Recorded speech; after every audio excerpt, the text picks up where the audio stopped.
we have some parts of the society where we have equality of people voting, no matter how much money they have. And we have some parts of the societies which are based on the worth of the person or his previous success, financial one. And is there like a certain division in your head where we should have like per human model and where we should have per dollar model, or can they coexist? Like, how do you think about it? Yeah, so there's the cash phrase of Futarchy, which is vote value and bet belief.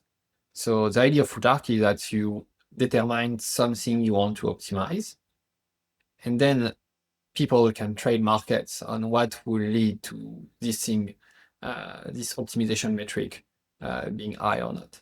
So if you wanted to apply Futarchy to a nation level, you will still have people voting. They will vote, they say, oh, we want to, I don't know, like we want to reduce unemployment, increase the lifespan, have good GDP, a good human development index. Okay, like they vote on those metrics. And this can still be political. Do you count the GDP? Like Yeah. if you get 10 people with $1,000, do you want to count that more than if you get one person with $10,000? So you still have some politics around what do we want to optimize for. But then where you remove politics is on the way to do it. If you look at the political debate, like actually in France, you can clearly see those two things. Like sometimes people, they want the same thing, but they disagree on what will lead to what they want. So you have issues which are purely moral, and prediction market can help you on that. Like for example, you can ask, do we want to allow or to ban abortion? So this is something which is purely moral. People should vote on that. There is no market answer to that, right? But now, if you want to say, oh, should we increase taxation on the rich? Would it lead to poor people having more money or less money? Yeah. Some people will Good say, yeah, like question. it will, we just take money from the rich, we give it to the poor, let's give more money to the poor. Right, great, great. They can say that. But this is not something just about politics. This is not just like We don't know the more. outcome before it happens, really. We don't, but then we have prediction market, which is the scientific method to have the best estimate of this possible.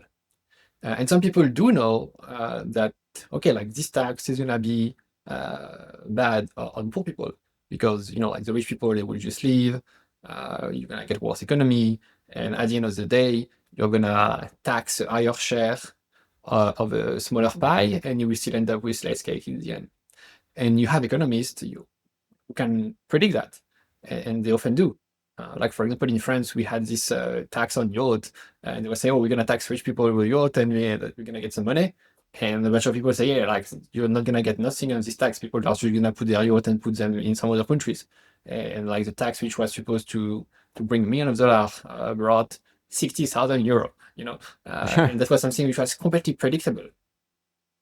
And if you had a prediction market, this prediction market will have said, okay, estimated fiscal revenue, 60,000 euro, estimated net impact even lower because people left. And so they stopped paying taxes on other things of people who were working on those yachts. So actually the final result for the public treasury was negative.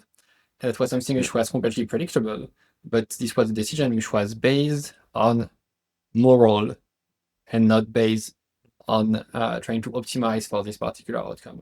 And if at the time you had markets, people would probably not have voted on that. They would say, oh, yeah, well, like it's stupid to put a tax to actually have less money for the state. Even if you are in favor of a strong state, you should not do that because you want more money for your state. And I think, yeah, we can remove a lot of political division by using Futarchy, by using rational way to determine what is going toward our goal and not toward our goal. Because, yeah, half of the politics is people disagreeing on goal, but the other half is people disagreeing on what they should do to meet their goals. This is an interesting take. I didn't know you have a concrete answer to my question right in your head there already.